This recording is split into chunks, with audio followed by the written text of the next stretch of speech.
नमस्कार मेरे साथी समर्थक, मेरे अजीज दोस्त, आपका होस्ट एंड दोस्त रंजीत कुमार।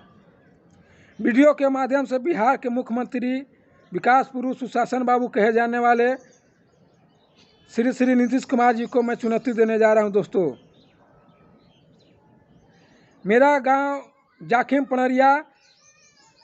पणरिया गांव सदियों से एक गंभीर समस्या से जूझते आ रहा है। दोस्तों, मेरे गांव से अभी तक जाखिम रेलवे स्टेशन जाने के लिए कोई पक्की सड़क का व्यवस्था नहीं हो पाया है।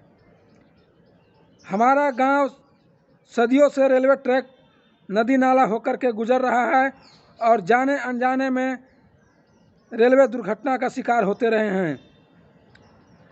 हमारे गांव के अनेकों युवा, माताएं, बहनें, गार्जियन रेलवे ट्रैक से होते हुए अपने जान की कुर्बानी दे दिए। वो इसलिए कि हमारे गांव से जाखिम रेलवे स्टेशन जाने के लिए, चाहे वो शिक्षा ग्रहण जाना हो, चाहे रोजी रोजगार का सवाल हो या स्वास्थ्य का सवाल हो, कोई सुविधा नहीं होने की वजह से हम लोग दिन हो चाहे रात हो, गर्मी हो चाहे ठंडा हो, बरसात हो, उसी रेलवे ट्रैक का सहारा लेते हैं। क्योंकि हमारे गांव से जाखिम स्टेशन जाने के क्रम में एक नाले पड़ता है, उस नाले को पार करने के लिए कोई सुविधा नहीं है। इसीलिए हम लोग आज तक रेलवे ट्रैक पे होते हुए जाते हैं। न जाने कितने लोगों ने कुर्बानी दी, मगर किसी जनप्रतिनिधि ने, चाहे वो मुखिया हो, जिला पार्षद हो, पूर्व विधायक हो, सांसद हो, किसी ने हमारे गांव का सूद लेने का आज तक काम नहीं किया। हम लोग आवेदन हमारे गांव के कुछ बुद्धिजीवी लोग, सामाजिक कार्यकर्तागण आवेदन लिखते गए, लोग आश्वासन देते गए, मगर अभी तक किसी ने धरातल पर उतरकर काम करने की कोई हिम्मत नहीं की है। दोस्तों, इसलिए मैं बिहार के सुशासन बाबू विकास पुरुष नीतीश कुमार को चुनौती दे रहा हूं। दोस्तों, जितना भी मुझसे सोशल मीडिया पर जुड़े हुए हैं, Facebook, YouTube, WhatsApp, public app पे, उन सारी दोस्तों या सुनने वाले या वीडियो देखने वाले से गुजारिश है कि सोशल मीडिया ही सच्चा मीडिया है। इन्हीं के वजह से हम अपना बात अपने गांव के 90 से 85% गरीब गुरबे आवाज़ों को आवाज़ बुलंद करते हुए बिहार के सुशासन बाबू जो संविधान यात्रा पर निकले हुए हैं, वहां तक आवाज़ बुलंद करना चाहता हूं, पहुंचाना चाहता हूं, ध्यान आकर्षित करना चाहता हूं कि आप हमारे गांव को कब तक पशु पक्षियों का गांव समझते रहेंगे, बुज्जिलों का गांव समझते रहेंगे। क्या हमारा गांव 1000 का वोटर है, आपका वोट नहीं दिया है, या हमारा गांव आपका टैक्स नहीं पेयर करता है? आखिर कब तक हमारे गांव को इन सारी समस्याओं से जूझना पड़ेगा?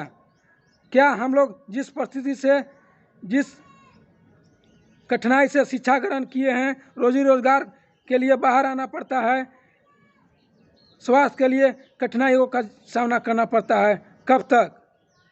सुशासन जी, श्री नीतीश कुमार जी, आप समाधान यात्रा पर निकले हैं तो आप केवल ऑफिसर द्वारा बनाए गए रोड मैप को केवल फॉलो मत कीजिए। वो वहीं आपको दिखाएंगे जहां पे उनके द्वारा कुछ न कुछ काम किया गया है, नहीं तो आप उनको लताड़ सकते हैं, धुतकार सकते हैं। इसलिए वो आपका रोड मैप ऐसा ही जगह बनाते हैं जहां कुछ न कुछ काम हुआ हो। मैं चाहता हूं कि आप वैसे जगह भी जाएं जहां के लोग अभी तक रोड से, बिजली से, शिक्षा से, सड़क पुल से वंचित हैं। अगर वाकई में आप सुशासन बाबू हैं, विकास पुरुष हैं, तो मेरा चुनौती स्वीकार कीजिए और मेरे गांव की ओर ध्यान दीजिए। क्योंकि आपके जितने भी अभी तक जनप्रतिनिधि हुए हैं, वो हमारे गांव के ऊपर केवल वोट लेने के लिए ध्यान दिए हैं, किसी प्रकार से कोई काम नहीं किए हैं। मेरा चुनौती स्वीकार कीजिए और मेरे गांव के जो बहुत ही पिछड़ा गांव है और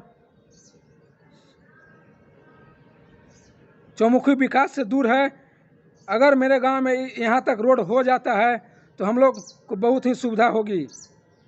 हमारा गांव चारों तरफ से विकास करने लगेगा, चाहे वो शिक्षा का क्षेत्र हो, स्वास्थ्य का क्षेत्र हो, रोजी रोजगार का क्षेत्र हो। आखिर कब तक? मेरे दोस्तों, मेरे गांव के चाहने वाले सामाजिक कार्यकर्तागण, आप सब से भी आग्रह है कि आप मेरे माननीय मुख्यमंत्री जी 13 तारीख को औरंगाबाद समाधान यात्रा के दौरान आ रहे हैं, उनको एक लिखित आवेदन दीजिए और इस समस्याओं को अवगत कराइए, और नहीं होगा तो आने वाले समय में आप सब स्वतंत्र हैं, प्रिंट मीडिया, सोशल मीडिया और न्यूज़ चैनलों को बुला करके एक हम लोग प्रेस कॉन्फ्रेंस करेंगे। आप लोग जैसा कहिएगा वैसा हम लोग करने के लिए तैयार हैं। मैं आगे भी अपने गांव के लिए मदद किया हूं और करूंगा। मेरे गांव के कुछ लोगों को बढ़ने से मेरा गांव विकसित नहीं होगा।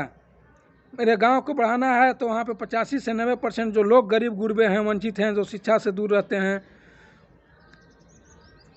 जो स्वास्थ्य के लिए कठिनाइयों को झेल रहे हैं, उनको मुहैया कराना होगा। ध्यान रहे, इस वीडियो को ज़्यादा से ज़्यादा शेयर कीजिए ताकि हमारा बात हमारे गांव की ओर से माननीय मुख्यमंत्री जी तक पहुंचे और इस समस्याओं से अवगत हों और इसको निदान करने का भरपूर प्रयास करें। धन्यवाद।